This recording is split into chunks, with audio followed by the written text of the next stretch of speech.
বন্ধুরা, বাংলাদেশ মানে হাসির খোরাক আর বাংলাদেশ মানে বিনোদন। সেই বিনোদনের নতুন সংযোজন শেখ হাসিনা। মানে শেখ হাসিনা বিনোদন দেখাচ্ছে না, শেখ হাসিনাকে নিয়ে বিনোদন চলছে। মানে বাংলাদেশে একটাই টপিক বর্তমানে শেখ হাসিনা। শেখ হাসিনার জন্য এটা হয়েছে, শেখ হাসিনা ওটা হয়েছে, শেখ হাসিনা এটা করেছে। তাকে ডেথ পেনাল্টিও দেওয়া হয়ে গেল, তাকে ফাঁসির অর্ডার দেওয়া হয়ে গেল। অথচ শেখ হাসিনা কী ছিল বাংলাদেশের সাধারণ জনগণ জানে, কিন্তু বাংলাদেশের যারা নেতা তারা স্বীকার করে না। কারণ তারা স্বীকার করলে তাদের পলিটিক্যাল কেরিয়ার শেষ হয়ে যাবে। বলে না, আপনি যখন অনেক বড় হয়ে যাবেন তখন আপনার পিছনে হাজারো লোক লেগে পড়বে। অথচ যখন ছোটো থাকবেন তখন কেউ আপনাকে জিজ্ঞাসা করতে আসবে, ভাই আজকে খেয়েছিস বা কেমন কি চলছে, কেউই বলতে আসবে না। কিন্তু বড় হয়ে গেলে আপনার পিছনে লেগে পড়ার জন্য হাজার লোক পেয়ে যাবেন। তো যাই হোক, আমি আপনাকে একটা ভিডিও দেখাচ্ছি, দেখুন। এই ভিডিওটা প্রথমে মন দিয়ে দেখুন।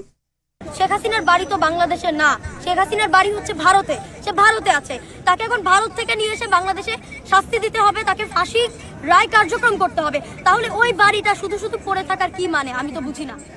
এরা হচ্ছে বাংলাদেশের ইয়াং জেনারেশন। মেয়েটা বয়স কত হবে, 15-16 বছর কি 20 বছর খুব বেশি হলে। তো এই বয়সের মানুষের মধ্যে কিভাবে অ্যান্টি ইন্ডিয়া বা শেখ হাসিনার বিরুদ্ধে বিষ ঢুকিয়ে দেওয়া হয়েছে, এই ভিডিও দেখলে স্পষ্ট হয়ে যায়। শেখ হাসিনার বাড়ি ভারতে, অথচ উনি জন্মেছেন 28 সেপ্টেম্বর 1947 সালে টুঙ্গিপাড়া নামক জায়গায়, যেটা তখন ছিল ইস্ট পাকিস্তান। আচ্ছা, এই শেখ হাসিনা কিন্তু বাংলাদেশকে এমন একটা জায়গায় নিয়ে গেছেন যেখানে যাওয়ার যোগ্যতা বাংলাদেশের রাখে না। কারণ বাংলাদেশি মানেই হচ্ছে চিটিংবাজ, ফেরেববাজ।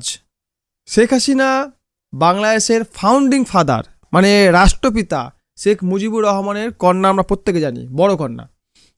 তিনি 1996 থেকে 2000 সাল পর্যন্ত এবং 2000 সাল থেকে 2024 সাল পর্যন্ত বাংলাদেশের প্রধানমন্ত্রী ছিলেন।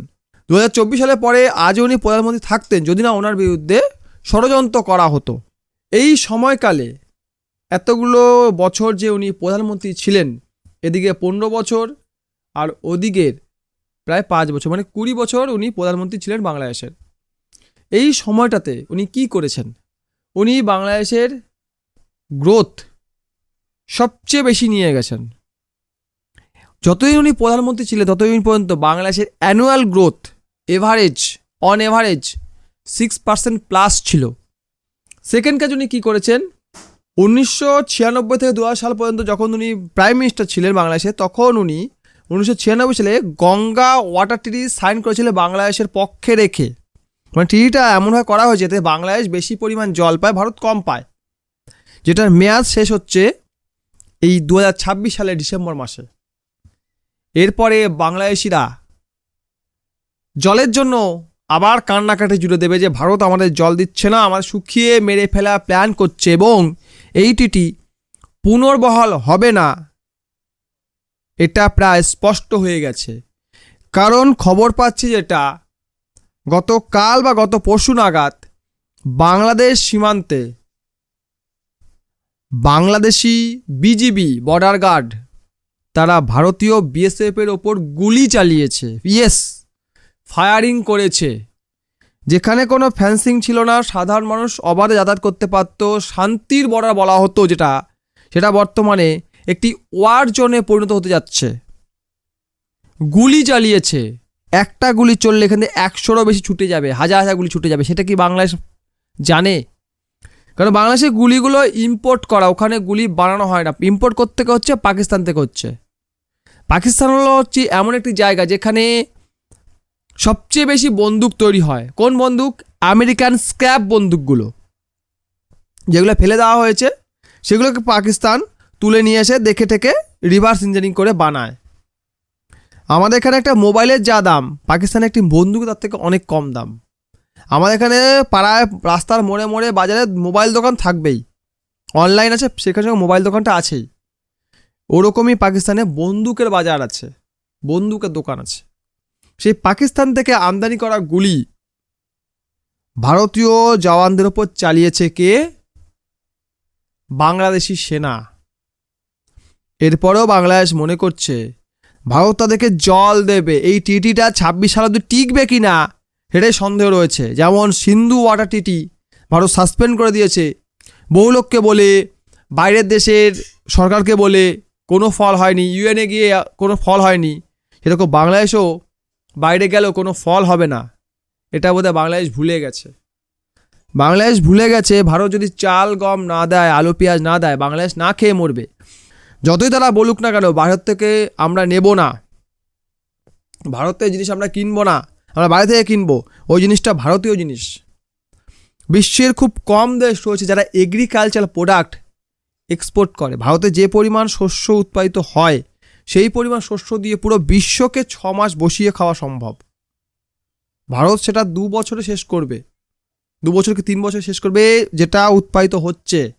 তারপরেও আমাদের দেশে কিছু মানুষ আজও না খেয়ে ঘুমায়, কারণ বন্টন সঠিকভাবে হয় না বা কারাপশনের জন্য এটা হয় না। সে কারাপশন তো এখানে আমরা বলবো না কখনো আমরা কারাপশন ফ্রি হয়ে গেছি, আমরা একদম ইমানদার লোক হয়ে গেছি। আমরা বাংলাদেশি নই যে সবসময় মিথ্যা বলে বেড়াবো।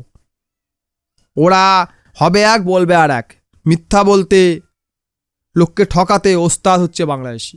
এখন কথা হচ্ছে যে এই যে এক্ষুনি ভিডিওটা দেখলেন, যে বলছিল যে শেখ হাসিনা তো ভারতের নাগরিক, ওনার এখানে বাড়ি থাকবে কেন? কেউ যদি ভারতের হয়ে কথা বলে বা সত্য কথা বলে, ভারতের হয়ে সত্য কথা বলে, সেই ভারতপন্থী হয়ে গেছে বর্তমানে বাংলাদেশে। কারণ বাংলাদেশটাকে পুরোপুরি রেডিক্যালাইজ করার জন্য ওখানে মাইনরিটির ওপর যেভাবে অত্যাচার করা হচ্ছে, বিশেষ করে হিন্দুদের ওপর যেভাবে অত্যাচার করা হচ্ছে, সেটাকে ঢাকা দেওয়ার জন্য ভারত বিরোধী এজেন্ট চালানো হচ্ছে। এই ভারত বিরোধী এজেন্টটা চালিয়ে বাংলাদেশ কোনোদিনই আগে এগোতে পারবে না, এগিয়ে যেতে পারবে না। সেটা বাংলাদেশিরা নিজেরাও জানে, কিন্তু তবুও তারা এই কাজ করে যাচ্ছে। আরেকটা ভিডিও আমরা দেখব, তারপর আজকে ভিডিওটা শেষ করব।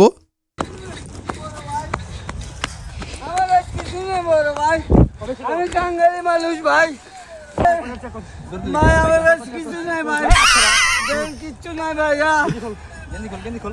আল্লাহ কিচ্ছু নাই ভাই, আমি ইতিম মানুষ ভাই, ইতিম মানুষ ভাই, দেশে বাড়ি গায়ে বাঁধো ভাই, ভাইটা গেছে ভাই। কি অবস্থা ভাই, এটা কোথায় হচ্ছে, কোন জঙ্গলে হচ্ছে? বাংলাদেশের ধরে ধরে পাছা গরম করছে। আমার কাছে কিছু নাই ভাই, আমি কাঙালি মানুষ। আমরা জানি তুই কাঙালি মানুষ, কিন্তু তোর পোদায় যদি কেউ বারুদ থাদু ভরে রাখে, সেটা এখানে বাস্ট করবে। তাই তোর পিছনে রুল ডাউন চেক করা হচ্ছে আদেও বাস্ট করা কিছু আছে কি না। আমি জানি যে তোর লেবু লঙ্কা দিয়ে কিছু হবে না, তবুও ওই যে জিনিসগুলো তোরা নিয়ে আসিস, ওগুলোতে সে অন্য বাস্ট করে, কিন্তু এমনি যে বাস্ট করা জিনিসগুলো হয় না, যাকে আমরা বলি বিস্ফোরক, সেই ধরনের জিনিস নিয়ে তো আসতে পারিস। কারণ দিল্লিতে একটি ঘটনা ঘটেছে, সেখানে মানুষ মারা গেছে, আহত হয়েছে। আর তাছাড়া তোদের মতো পোকাকে যতক্ষণ না পর্যন্ত তুলে তুলে বাইরে ফেলা হয়, ততদিন তো শান্তি নেই। কারণ আমরা শান্তি থাকতে পারবো না, তাই তোদেরকে তুলে তুলে বাইরে ফেলা হচ্ছে, বুঝলি? কাংলাস, কাংলুর দল। আমি চাই এরকম ভিডিও আরও আসুক, এরকম ভিডিও আরও ভাইরাল হোক, তাতে কাংরা দেখে ওদিকে গেলে কি হতে পারে। ভিডিও লাইক করবেন, কমেন্ট করবেন, শেয়ার করবেন, চ্যানেলটা সাবস্ক্রাইব করবেন। ভিডিও দেখার জন্য অসংখ্য ধন্যবাদ।